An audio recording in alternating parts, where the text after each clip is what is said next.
ہم سب سے شکوہ کرتے ہیں کہ لوگ ہمارے ساتھ خوش اخلاق نہیں ہیں، ہمارے ساتھ ان کے رویے خراب ہیں، جبکہ ہم اپنے خود کے رویوں پر نظر نہیں ڈالتے کہ ہم نے لوگوں کے ساتھ کتنی سخت مزاجی سے پیش آیا ہے، اور اسی لیے لوگ ہم سے دور ہو گئے۔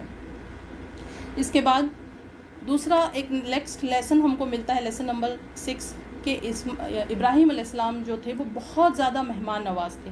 سیرت سے ہمیں پتہ چلتا ہے کہ ابراہیم علیہ السلام بہت زیادہ مہمان نواز تھے۔ سلسلہ احادیث کی حدیث نمبر 725 میں کی حدیث ہے کہ آپ صلی اللہ علیہ وسلم نے فرمایا سب سے پہلے جس نے مہمان نوازی کی وہ تھے ابراہیم علیہ السلام، یعنی دنیا میں جتنی بھی مہمان نوازیاں ہوں گی اس کا اجر انشاءاللہ ابراہیم علیہ السلام کو ملے گا۔ آج ہمارے گھر مہمان آئے تو ہم کیا سوچتے ہیں کہ بیزاری کا ہم مظاہرہ کرتے ہیں، بلکہ یہاں تک کہ آج کا ماحول ہو گیا کہ لوگ نہ آئے اس کی دعا کرتے ہیں، اور آ جائیں تو یہ سوچتے ہیں کہ کب جائیں گے۔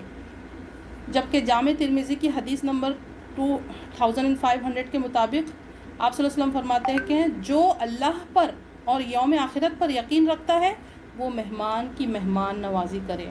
تو ہمیں مہمان کو خیر سمجھنا چاہیے میری بہنوں، مہمان برکت، فائدہ اور خیر کا سبب ہیں۔ تو ابراہیم علیہ السلام کو اس سیرت کو بھی ہم کو انشاءاللہ اپنے اندر اتارنا ہے۔ اس کے بعد میں نیکسٹ لیسن ابراہیم علیہ السلام کی زندگی سے ہم کو یہ ملتا ہے کہ وہ بہت زیادہ حلم والے تھے، ان کے اندر عاجزی کوٹ کوٹ کر بھری ہوئی تھی۔ یہ وہ عظیم صفت ہے میری بہنوں جس کی وجہ سے آپ نے اللہ کے پاس عظیم مقام پایا۔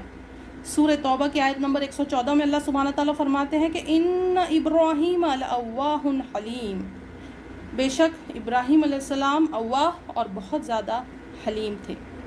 کوئی ہمارے ساتھ برا کرے پھر بھی ہم اس کے ساتھ اچھائی کریں، برداشت کرنے کا نام حلم ہے۔ آج ہم برداشت تو دور، لوگوں کا منہ دیکھنا تک گوارا نہیں کرتے، ذرا ہمارے خلاف معمول بات ہو تو ہم کنارہ کر لیتے ہیں، جبکہ جس شخص کے اندر حلم ہو وہ ایک انسان دنیا میں بدلاؤ کر سکتا ہے، یعنی ایک انسان پوری دنیا کو بدل سکتا ہے۔ آج ہمارا یہ عالم ہے کہ والدین بچوں کو، بچے والدین کو، بھائی بھائی کو اور زوجین ایک دوسرے کو برداشت کرنے کے لیے تیار نہیں۔ کتنے گھر ٹوٹ رہے ہیں، خاندان ٹوٹ رہے ہیں، شادیاں ٹوٹ رہی ہیں، ذرا سی باتوں پر ایک دوسرے پر کفر کے فتوے لگائے جا رہے ہیں۔ برداشت تو دور کی بات ہے، ابراہیم علیہ السلام نے اپنے مشرک والد کو اور مشرک قوم کو برداشت کیا۔ آج کے دور میں خاندانوں کو جوڑنے اور رشتوں کے بقا کے لیے حلم کی یہ صفت بہت زیادہ درکار ہے، بہت زیادہ درکار ہے حلم کی یہ صفت۔ اس کے بعد میں ابراہیم علیہ السلام کی سیرت سے ہم کو نیکسٹ لیسن یہ ملتا ہے کہ وہ اولو العزم رسول تھے۔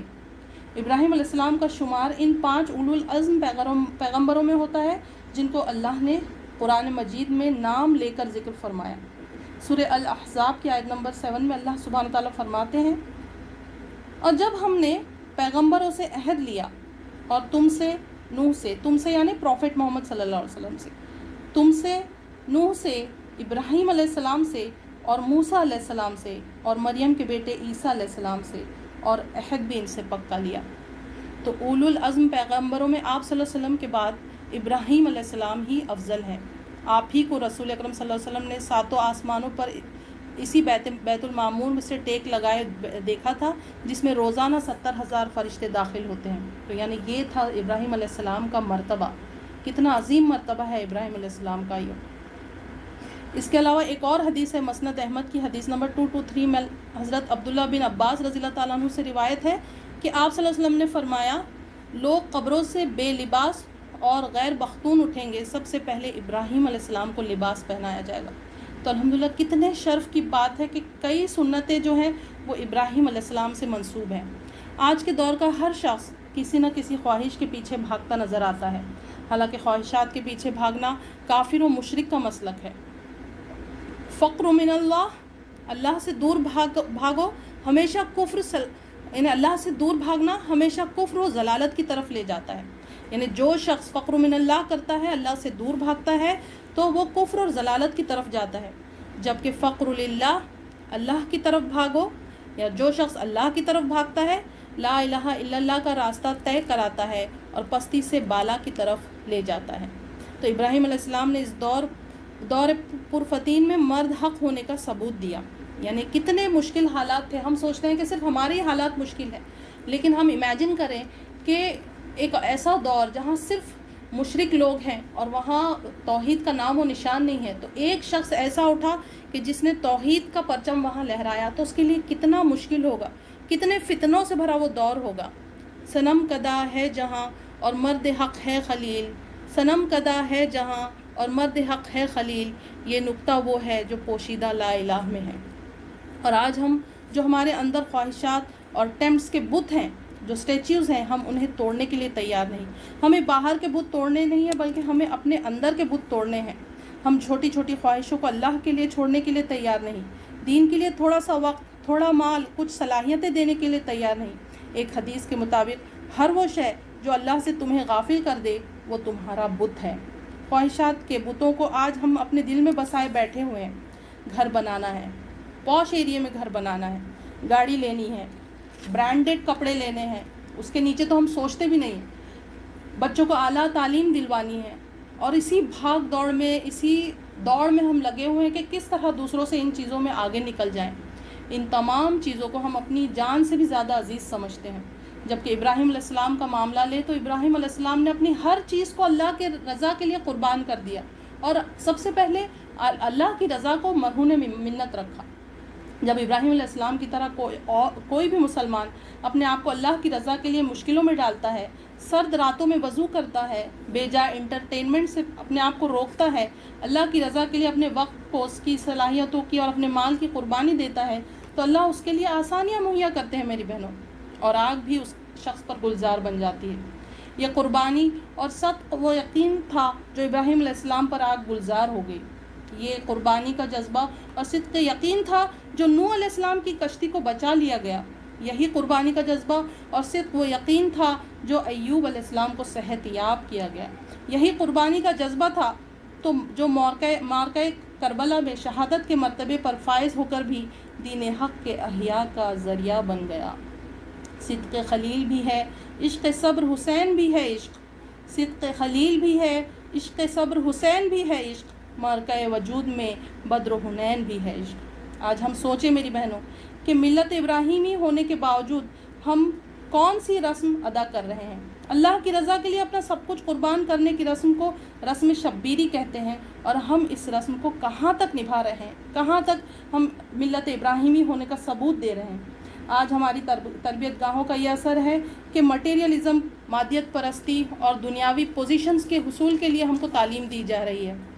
ہم خود اپنے بچوں کو یہ تعلیم دے رہے ہیں کہ بس وہ دنیا کی دوڑ میں لگ جائیں، اور بلکہ ہم بھی خود بھی یہی کام کر رہے ہیں۔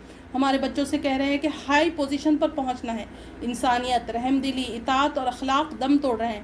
آج چاہیے تو یہ تھا کہ ہم ہمارے بچوں کو حضرت ابراہیم علیہ السلام سا والد اور اسماعیل علیہ السلام سا فرزند بنانے کی تعلیم دیتے، مگر افسوس کہ کچھ ہماری کوتاہیاں اور کچھ باہر کے ماحول کے اثر کی وجہ سے لا الہ کا جھونکا بھی ہمارے بچوں کے کانوں تک نہیں پہنچ رہا ہے۔